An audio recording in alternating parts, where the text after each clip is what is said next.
Left right here, just joined me on the morning show, Ned Reynolds. He doesn't really need any introduction. It's Ned Reynolds. So this is Ned, obviously the voice of the Kansas City Chiefs, Mitch Holthus. And another big part of the Chiefs Radio Network and also our community as far as sports is concerned, Hains, guys. So these guys are going to kind of do a roundtable discussion for a little bit, and then I think open the floor for questions following that. And then afterwards, if you guys want to get some photos and stuff, please come on down. So without further ado, take it away, fellas. One of these days, you're going to graduate from being an intern. That's pretty good, Mike. Well done. Well done. World's longest internship. I'll keep working on it. Let me say this. I'm surrounded by Hall of Famers here, right? Both of them are in the Missouri Sports Hall of Fame. So I'm a little intimidated. But I got to tell you, these two guys are fantastic. I love coming here. I don't have anywhere at the Boys and Girls Clubs of Springfield. I came down here with Kelsey.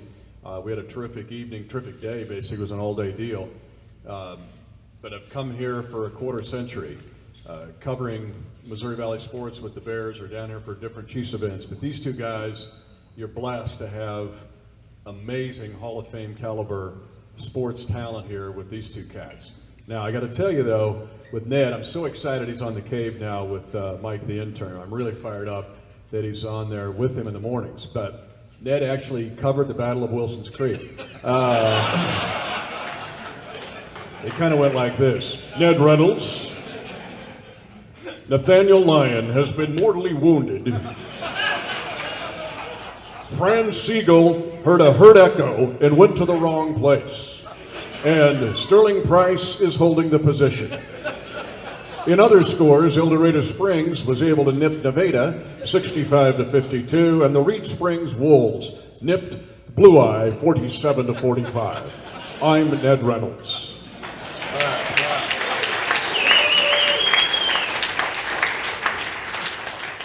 But there's nothing quite, let's throw it now, Art Hains, Sports Talk. Art Hains, we're at Bald Knobber Motors in Nixa, and we'll be here. Leases at $199.99 a month here at Bald Knobber Motors. At 5 o'clock, I'll be moving to Cox Media, which is our normal Wednesday location, but of course it's Thursday. And I'll be there, though it's Thursday, but I'm there usually on Wednesdays. Then at 6 o'clock, I'll move to Hy-Vee. We'll be at Hy-Vee at Kansas and where we have Battlefield. Yes, Kansas Battlefield. Thank you. I'll be at Kansas and Battlefield at the Salad Bar at 6 o'clock. Then the Bears and Lady Bears will both be in action tonight at 6:30. Mike Matheny fired as manager of the Cardinals. What does that mean for Tate Matheny, former Bear, now with the Pawtucket Red Sox? Art Hains, everybody. Nobody says the Bears like Art Hains says the Bears and Lady Bears. Just kind of rolls. Here's the key question. How the hell long did it take you to come up with that little bit? That's pretty good. I live a bad life. I've got a terrible, I ate paint chips as a kid. So, but these two guys, seriously, I know I've tried to imitate them poorly, but you're blessed to have these guys in this market. And I do love coming down here. The passion for sports. I remember the Sweet 16 run with Danny Moore and guys like Ben Condelbender and William Fauntleroy. And that, and I remember a gal named Shiloh McKibben played for Evansville. I was here at Hammond Student Center. She had an incredible night. She had 27 points and 16 rebounds, and nobody ever even knew about it because Jackie Stiles had 56. And I was there to do that game, and it's one of the more remarkable things I've seen. So I love the history. I also I've done baseball here. The two sneaky guys I got to say about the sneaky ones here. One's Bill Rowe, right? Bill Rowe, legend. He's devoted his life to Missouri State. Oh, he's here. He snuck in the back room. There he is. There he is, Preacher Rowe. You ever know about Preacher Rowe? Preacher Rowe walks into the room, you just hand him your billfold. Like, here's all the passcodes to all my accounts, because, Preacher's he's gonna get your money, one way or the other, so, as Art would say, he's gonna get your money. And so, he's there, but I love Keith Gutton, too, love it. I was here covering baseball, and Wichita State was in their heyday, and hitting home runs with the wind blowing out of the south, out of Hammons Field, but here's Keith Gutton has really displaced them, I think, in impact. When I look at Luke Voigt, who's gone up and down about as many times as, sorry, Dexter Fowler's batting average. But anyway, I want Luke Voigt, but seeing Luke Voigt and seeing guys like Tate Matheny and love covering Sean Markham, who'd play shortstop in the 7th and be the setup guy in the 8th and go back and play shortstop in the 9th, and seeing the impact Jake Berger now with the White Sox, hopefully rehabbing the injury, Buddy Bauman with the Mets, Ross Detweiler and what he had in a great career, and all the Missouri State guys, and leaving out, of course, Brian Howard, but so many guys now that have had and are having an impact in the big leagues. And Keith Gutton is awesome. I just love to watch him with his little skull cap on in the third base coaching box. You know, it looked like a gerbil on a treadmill. He's over there. And then Roe would come and be on the third base side, and I would watch. I'm trying to figure out the signals that Gutton's given, and he'd go to Roe. And that meant I need $40,000 for a batting cage, and Roe goes, I got $30,000 in my pocket. I'll have 10 grand by 3 o'clock. So anyway, love coming here and lots of stories, but Preacher Roe is in the house. Hang on to your billfold. We were talking at lunch here just a minute ago at the table, Mitch, about the Andy Reid culture. And culture is maybe, it's gotten to be overused term, but I think it's pretty applicable here.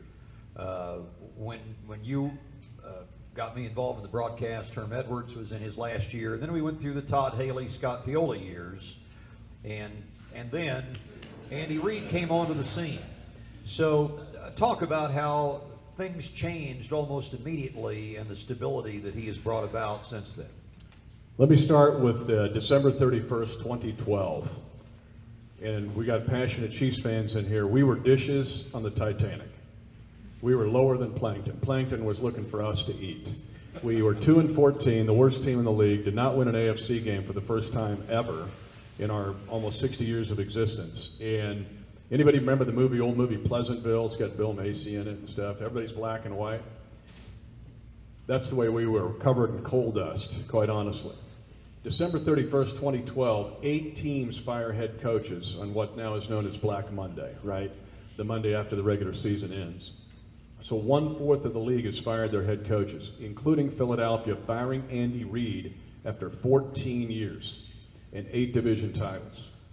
I was watching, actually, Andy's news conference thinking, man, is there any way? That day started a race, almost like the Oklahoma land rush, to get Andy Reid. 7 teams wanted Andy Reid. The only one that didn't was the Eagles, and they just fired him, right? That isn't going to work. And I'm thinking, is there any way? After his news conference, within the hour, because our president is Mark Donovan, he worked for the Eagles, Art, for a long time, but he knew kind of where the bodies were buried and where to kind of get in the back door. And within an hour of Andy's news conference, Clark Hunt was talking to Andy Reid. Tuesday, as in social media where everything's believable, it had come out that Andy was going to be with the Arizona Cardinals. Tammy, his wife, is from Arizona, and like, well, this is done, and I'm thinking we didn't even get to first base. We didn't even get, out of the batter's box here. And little did I know, though, that the wheels were still turning for us. Wednesday, I did not know the meeting took place at an FBO in Philadelphia with Clark and Mark Donovan and the key people in Andy's life to try to convince Andy to come. That night, I'm pretty sure he called Rick Burkholder, our athletic trainer now. I call him the witch doctor. He's the best athletic trainer probably in the universe, and said, we're going to Kansas City, and we're going to win. And Burkholder said, I'm still under contract with the Eagles. I can't go. Plus, I don't think my wife wants to go to Kansas City. Andy said, put her on the phone. 20 minutes later, Rick goes, okay, we're coming.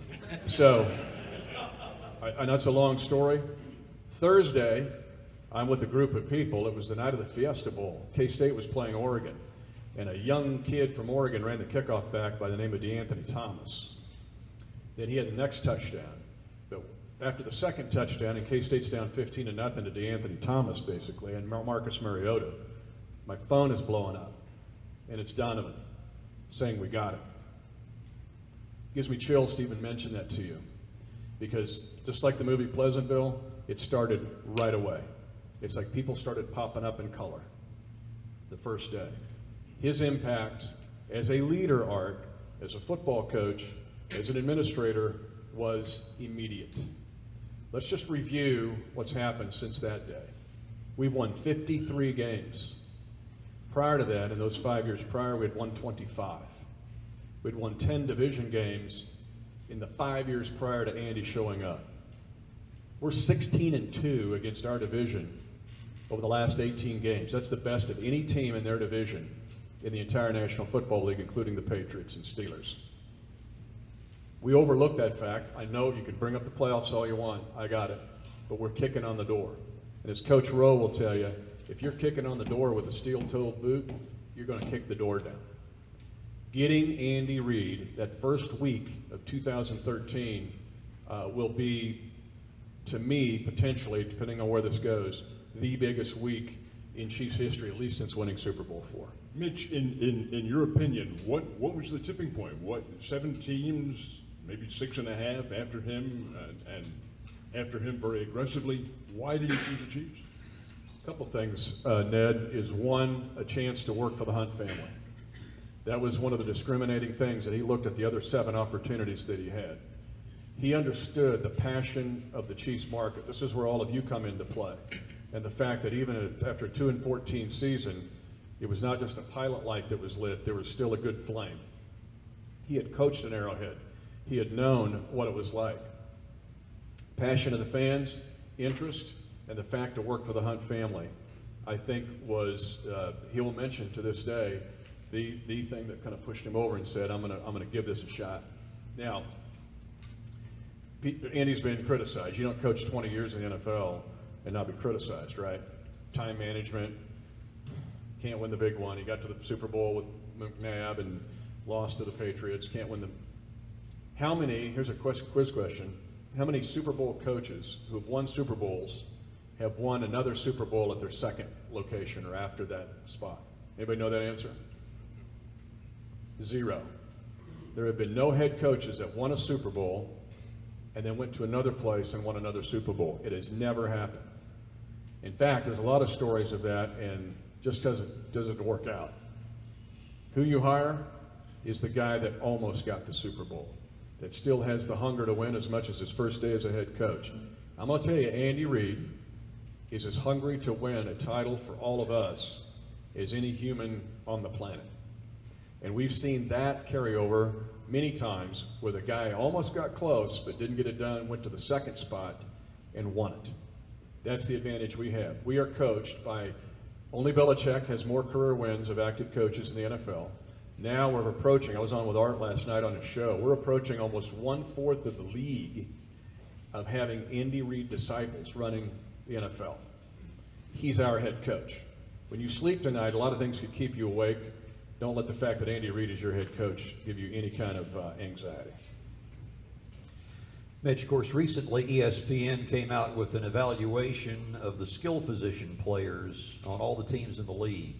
Wide receiver, running back, tight end, excluding the quarterback. They have the Chiefs rated number 1.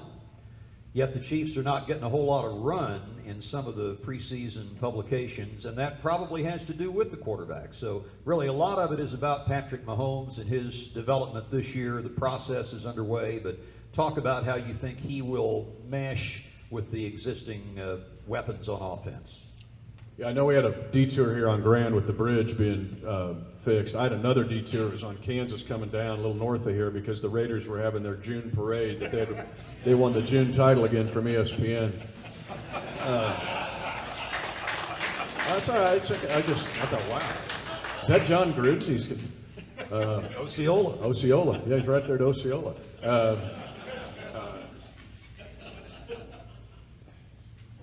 This Patrick Mahomes experiment externally, and we touched on this a little bit last night.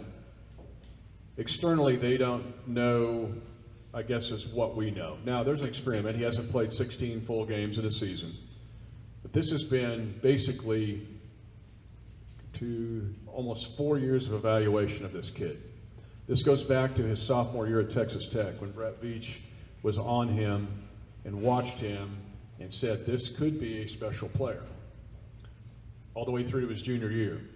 2017 draft was a year that some think could be one that could be comparable, if this works out for a lot of teams, comparable to the 1983 draft, of all the great quarterbacks in that draft. I mean, you look at with Trubisky in Chicago. They're all in with chips on Trubisky. We know with Houston and what they've done with Deshaun Watson. We're doing the same with Patrick Mahomes. This was a lot of due diligence with him. The other thing, and I know we brought it up for our table in the back, we talked about this before lunch. If this works with Patrick Mahomes,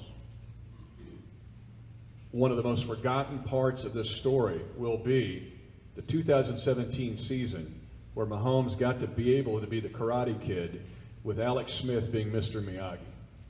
Now that doesn't always work. Ask the Packers and how it went with Favre and Aaron Rodgers.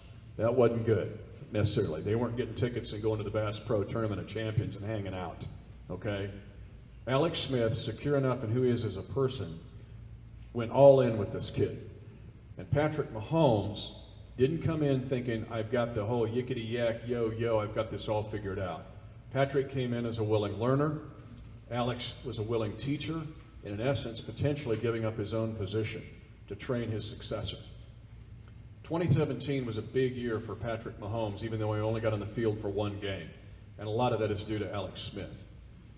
We're going into this training camp in a week, here, less than a week, on Monday, and Mahomes will be on the field. We have a pretty good idea of what this kid is going to do and what he's going to be about. He's mature, he's tough, there's things he has to prove. And one of the biggest things he has to prove to me is managing the game. I know he can throw for 400 yards and he can hit the fly on the wall with the pass from here to the back door, to the employee door back there. But he now has to prove to me he is up 21-17 with 4 minutes to go and we have the ball at our own 20. You don't give the ball back. Brady doesn't ever give you the ball back. Rodgers doesn't ever give you the ball back. Russell Wilson doesn't ever give you the ball back. He has to prove that to me, because of most of the other stuff I've been able to see a lot of, because this kid can be dazzling at times. Mitch, every single one of those successful quarterbacks, and this goes way back into history, is a born leader, a general out on the field. Do you get that feeling from Mahomes? I do, and here's the biggest indication of that, Ned, is how our guys react to him. Okay, you can have, there's people that try to lead, and it's somewhat contrived, but there are those that, there's the rah-rah leader who also has the ability to motivate one-on-one. Our guys believe in Patrick Mahomes. Our veterans believe in Patrick Mahomes. They are excited about this guy being and leading the huddle, and leading our locker rooms and leading our meeting rooms. We're a young team, but I'm telling you, even the guys on the defensive side of the ball, you can ask Eric Berry about Mahomes. You've already heard some of the reactions, some of our players about Patrick. And Patrick is a leader, meaning he doesn't have it all figured out. He's transparent. He's always learning, but he's always motivating. The other thing that I like about him, and this is what we'll see now as this kind of matriculates down the field, to use Hank's term, is if he becomes a stat monster and a fantasy champion, if he will become the guy that chases stats. There's a lot of guys in this league that chase stats. Art, you and I talk about this a lot on the show. I won't mention him by name because we're streaming this. But will he be satisfied with a 250-yard passing day, losing the fantasy league for you if we win the game 21-17? And you're going, you know what, I'll live this because next week he'll throw for 450 and we might win 41-14. That's the sign of a leader. And can he do what it takes to win and motivate all of you to follow him as well? But so far, he has given that indication. He is mature beyond his years. Defense has held the Chiefs back here the last couple of years, so they've made a lot of changes. And if the baseball analogy, you're strong up the middle, well, the Chiefs, since this time last year, have a new nose tackle, 2 new inside linebackers, and they got Eric Berry back, who they didn't have last year. So that's all new. Kind of talk about the defense and how it might be greatly different from a year ago. Well, before I'm going to give a little bit of precursor to that answer, and that is we have to look at Bob Sutton's 5 years of defense here before we think Bob Sutton's a complete moron. Because Bob Sutton, if you look at our 5 years of defense, it's been pretty good.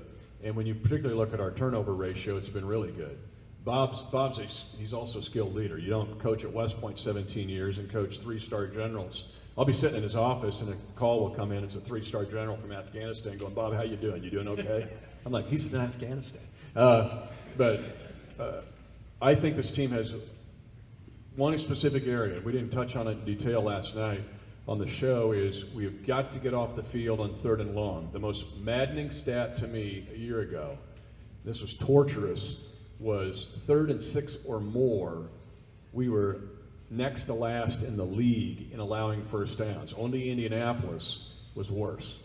I think there were 105 times that situation came up, and the opponent converted 31% of the times. That's just ghastly. 18 of the 105 were runs. 9 of those 18 were converted. That's a high number on 3rd and 6. That goes to your up the middle. We think up the middle is pass rush and let's go sack the quarterback. It's also controlling the line of scrimmage on 3rd and 6 when you're in a nickel set and you've got Reggie Ragland now hopefully making a tackle at 3 yards and making him punt. That's a big part of this defense. I'm intrigued to see what will happen with the defense. The keys here, one is Chris Jones. Chris Jones has got to be consistent. If Chris Jones, who's got a 7'4" wingspan, could be a Buck Buchanan type of player. He has a very similar body. Terrific athlete, but he's got to be consistent. Remember his Philadelphia game a year ago. He basically single-handedly beat those guys. But then he became inconsistent. Then he got hurt. It's the main reason we lost the Titan game. You might say we lost Kelsey to injury, and that lost the Titan game in the playoffs. Losing Chris Jones at halftime killed us. We were already down 2 guys on the defensive line. We couldn't slow down Henry and the rest of their runners. That's a huge key. Reggie Ragland's a huge key. Anthony Hitchens is a huge key. Some Cowboy fans in here, sorry we got him. The other guy's like Atano Passanio. He's also 6'6", 300, has a 7'4" wingspan. You know the other cast of characters, but I'm talking to the guys that I feel like are key here. And then some of the rookies to see how they can integrate. Derek Nottie up front, the kid from Florida State, who'll probably start at nose tackle from the beginning. Breland Speaks out of Ole Miss, who can morph into different roles on the defensive front. Dorian O'Daniel, who will help our special teams, but also is that hybrid safety guy that becomes a big part of Bob's defenses. I'm intrigued with our defense. It's something I'll watch very closely at St. Joe, particularly down in distance, to see what we can do to get off the field. You deal with Andy Reid practically on a daily basis, being the voice of the Chiefs. Does he, in your opinion, and he's been around pro football a long time, does he still have the same winning passion that a young Andy Reid might have still had? Yeah, we were talking at our table, and I was around Bill Snyder for 7 years, the first 7 years he had at Kansas State, and there was an analogy given there that I thought was very good, because I know what Bill's, 78 or 9 or 179 or whatever he is, and he's still going to think of a play at 3 in the morning that will beat Texas. Andy's the same kind of guy. It's just the way they're wired, and those two it's very similar. I think it's a very good comparison. Yes, Andy still has that same, Andy's very inventive. A lot of teams now are copying our offense. When Mitchell Schwartz signed with us, he came over from Cleveland. I think he's trying to copy everybody they can find. But Mitchell Schwartz says, we watched Kansas City tape. We weren't playing Kansas City. We were watching your tape to see how you guys did all these unique screens and your blocking schemes. That's Andy Reid. Andy's always thinking. His whiteboard, if you go into his office, at any time during the year, you can go in on March the 10th, and it looks like the scene from Russell Crowe in A Beautiful Mind. It's all these algorithms and all these things, but he's always thinking. And so, yes, to answer your question, it burns very bright. He's always trying to think of either combinations or different plays that can make us effective. He's a unique cat. Let's take some questions from the audience and hear what you have to ask for Mitch. Brad. Mitch, out of our defensive backs, corners, who you look for to make the biggest impact? I wish I'd have mentioned him earlier, Kendall Fuller. Alex Smith, I love Alex Smith, always will. He'll be a lifelong friend. But I knew that we were ready to move to Mahomes. But to get Kendall Fuller in that trade was a coup. Kendall Fuller, last year, Pro Football Focus, I think Art brought this up, had him listed as the #1 slot defender, corner, in the league. Well, you're nickel a lot. You got a slot corner on the field a lot. We'll play him on the outside corner too in base. But he also is wired kind of like Ned's question. Kendall Fuller is part of 4 brothers, all 4 went to Virginia Tech. All 4 played in the NFL. It's the only duo of 4 in the NFL history that go to the same school, played in the league. Kendall Fuller's got a lot more to him than athletic ability. He gives you an Eric Berry-ish kind of leader in the secondary. I look for big things from him.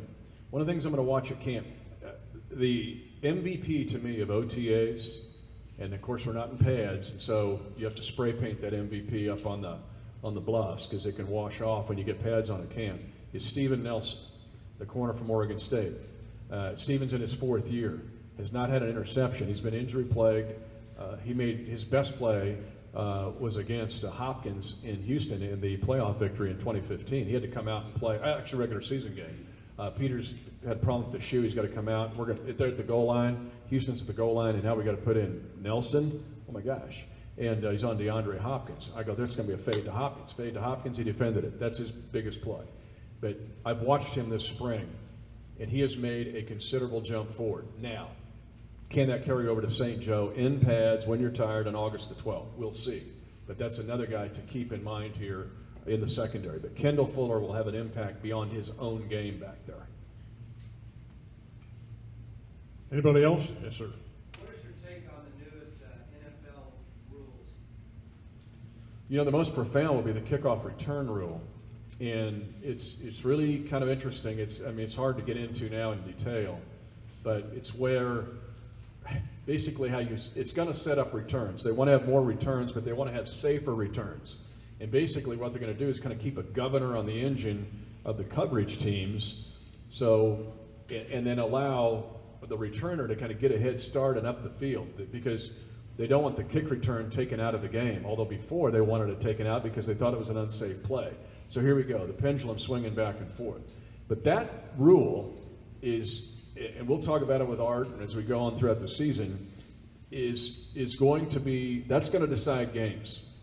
Now, I like Dave Tobe, our special teams coach, because he'll figure out a way to win a game or two with that rule. But it's a little bit crazy, but they want more kick returns to decide games. It'll put pressure on special team units, both on return and coverage.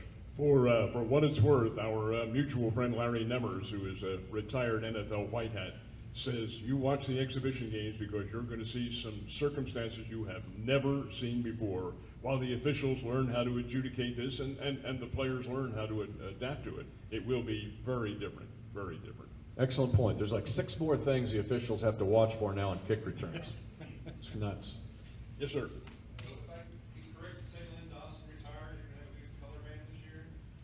Actually, we started that process 2 years ago, quite honestly. I will tell you that one of the greatest blessings of my life is to work 24 years in and around or shoulder to shoulder with Len Dawson. I mean, I was a kid growing up on a farm in Smith County, Kansas, with a stenciled 16 jersey, not like we have today, that my mom made, because every Sunday I was playing like I'm Lenny out on the farm, and I knew where the different stadia were, right? On the hog house was San Diego. Anyway, I ate paint chips as a kid, I told you that. Think about it though, for 23 years I worked side by side with a boyhood hero. Phenomenal, one-of-a-kind human being.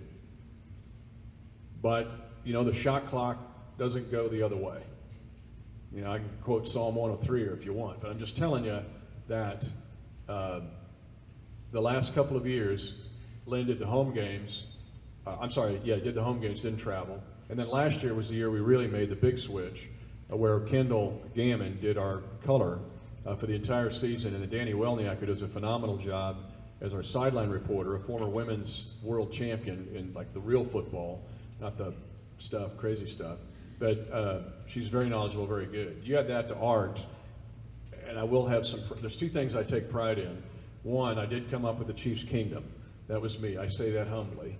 That was mine. Driving down the road, I think headed to a Bears game going, we ought to call this the Chiefs Kingdom. And 2, making the suggestion to put Arturo on our broadcast, because he has changed it dramatically. Yes, he was. So our lineup now, I think, is as strong as any in the NFL, with Arturo being the point guard of that group. But yes, it's love Lenny, an absolute treasure, and a treasure and a memory that will live as long as we're walking around on the earth. Our executive producer is Dan Israel, who's been involved in the Chiefs broadcast longer than Mitch even. He goes back to the late 80s, I think. So he told a story, when it was Super Bowl 50, and it was at the 49ers Stadium. And they invited back all of the MVPs of the first 49 Super Bowls. And they all made it back but 2. So Len went, and Dan went as kind of his assistant, and to get him where he needed to go on time. So they're all in the commissioner's booth. They're getting ready to watch the game, and this guy comes up and said, "Mr. Dawson, I've been a big fan of yours my whole career, and I just wanted to shake my hand and introduce myself." And he said, "Should I know you?" He said, "No, not really. I'm in a band." You know, "Well, is it a good band?" He said, "Well, people say it is." So what's the name of the band? Bon Jovi. What's your name? John Bon Jovi. Len had no idea who he was, but John Bon Jovi knew who Len Dawson was. Scott, go ahead. Yeah, Mitch, as a kid growing up, I'm sure at age 10 you were probably like a lot of us. Well, I guess I'm older than you, but back in the day, you listened around the country, you would hear different announcers, and it kind of shaped who you wanted to be in our industry. Did you have people like that in your life? And if so, who were they? Yeah, I hope everybody heard the question. Yeah, it's a great question. I think all three of us probably had influences. As a little kid, I grew up in the middle of nowhere. I had to ride my bike to the top of the hill to get good radio reception. I'd take my dog and a stick and a rock and several rocks, and I'd play the game as I listened to it, but I was a Cardinal baseball fan. And so listening to Jack Buck and Harry Carey in those days before he went to the Cubs, because I'm not as young as you think I am, or maybe. But anyway, those guys had influence. There was another guy that was a strong mentor of mine. He did the Royals for 25 years because I became a Royals fan when they became into existence when I was a little kid. But Fred White was a mentor of mine. Fred passed away a couple of years ago. Fred, even through my college work and in pro work, I would call Fred. I would say, "Here's a tape, Fred. What'd you think, Fred?" Or he would call just to encourage. But Fred White had a very profound impact on me. I currently try to stay sharp. You always have to learn. We were talking at the back table. You must keep learning. And you never have this figured out. You're never the smartest guy in the room. And some Cowboy fans are in here. Brad Sham of the Cowboys, and I think, Art, you worked with him for a while. Brad Sham of the Cowboys is another guy that it's kind of iron sharpening iron. And I'll say, "Brad, what do you think of this? How do you handle this?" So you always, you continue to listen. You try to absorb as much as you can. So you're always learning for phrasing or inflection or creative ways to do things. Because really, this business belongs to the creative. What teams do we need to be afraid of in both the division and the AFC? Going to Oakland is always frightful. Just going to the game, I mean, it's what I mean. I got to tell you the story. I mean, most of them know it, but maybe don't. We go there early 2000s. They're good. They got Rich Gannon quarterback. They beat us, but it was a monsoon. Oakland Coliseum is below sea level. The field is below sea level. So there was not much water table there, as you might guess, and we have a monsoon. And all of a sudden, sewage is coming up through the bottom of the field. Eric Hicks, good player for us. I think he's head coach at Avila now, University. Goes diving for a Raider player, lands his face, and I'm going to say this nicely, fecal matter, but it's a slang term. It's a 4-letter word. That's what he goes, yells that out, and everybody's like, "Hey, hey, hey, hey!" He goes, "No." So it's the usual cast of characters, and I would tell you, New England, Pittsburgh, this Le'Veon Bell thing. I don't know how disruptive that will be with them. Jacksonville is the team, though, that everybody's saying, "Ooh, they might join the party," and I would tell you they will. And that's one of our first 6 games, and only one of our 2 home games we have in our first 6. I mean, they are for real. Their defense could be the best in the league. And when Fournette's healthy, look out. They've got weapons, but I think they'll be involved as a team that maybe people don't think about. But we're trying to get to the point, I don't want to say this, I want to stay humble here. We're trying to get to a point where we're feared. Because Art mentioned about the guys we're going to run on the field. And I would say to fear us. Because if you're a defensive coordinator, you may not get a whole lot of sleep the week you play us. Because there's 1,000 things we can do, and they're always nervous playing Andy Reid, even if he's holding 6s and 7s and 8s in the deck and not having them in a straight. Well, now he's got some face cards. And when Andy has face cards, he can be really dangerous. We're going to ask one real quick, Mitch. Without having played any preseason games, without having, well, you around the players, but going to camp next week, realistically, what does Mitch Holthus put this team? The first 6 games temper that somewhat because no team in the NFL, Ned, has what we have the first 6 weeks. We have to go to New England, where they've lost, 19 times in 18 years, including us. Pittsburgh, we know what that's like. We open with the Chargers, and then we have to go to Denver, and our 2 home games are San Francisco, who people are thinking are the Jacksonville of the NFC. We got Jacksonville and San Francisco. That being said, you know, I've always been reluctant to pick a number on this because people always play it back and you're like, what an idiot.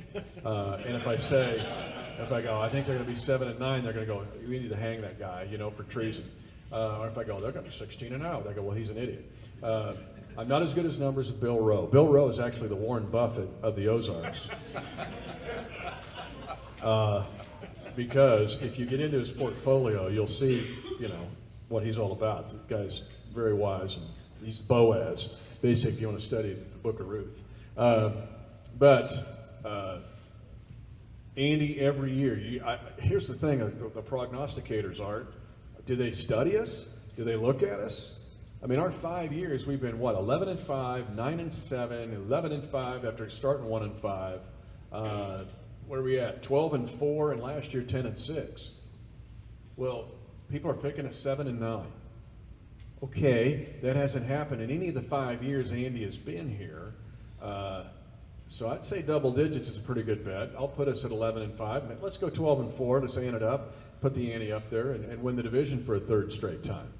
I'm just going to put it out there. But surviving those first 6 weeks will be interesting. Does it sound fair enough to you guys? Yeah, Boaz is down between clever and Hurley.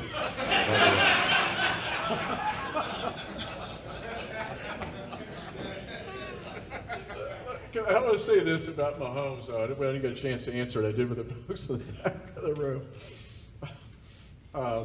Here's what Patrick will do for us. 1, there will be 2 plays a month. I will put this, you can stream this and save this, see if my prophecy here works out. There will be 2 plays a month that teams will have us perfectly defended. Right play call, right position, and we're going to score twice a month. Just like when Manning was in his prime, we would be in the great, perfect spot, and he would still get it done somehow. We're going to do that to other people finally for the first time in my brief 25 years as the voice of the Chiefs. We'll get plays. We don't have to scheme necessarily, or the defense didn't make a mistake, or we just kind of outsmarted them. We're going to get a play because Mahomes will scramble, fling it about 40 yards in the air to a Sammy Watkins, and the defense will go, what are we supposed to do? He will do that for us. The second thing he'll do is red zone. I did talk about this last night on Art's show. We've 22 and 10 the last 2 years. We've been 29th and 30th in the red zone. The 20-yard line on in. Basically becomes arena football. You only have a 30-yard field. And you have to hit the window the size of the speaker from back there where you guys are sitting at the back of the room. That becomes a red zone play. And Mahomes can make that play. There was one play he made last year at camp. I go, it's even about half the size of that. I go, he's not going to throw it. He threw it and hit it. A touchdown in the back of the end zone to tie it in. It wasn't Kelsey. And I walked around. There's a grove of trees, if you've been there, kind of on the northwest end. I peeled away from practice, walked around the grove of trees for 5 minutes just to kind of calm down. Plus, I had to go to the bathroom. But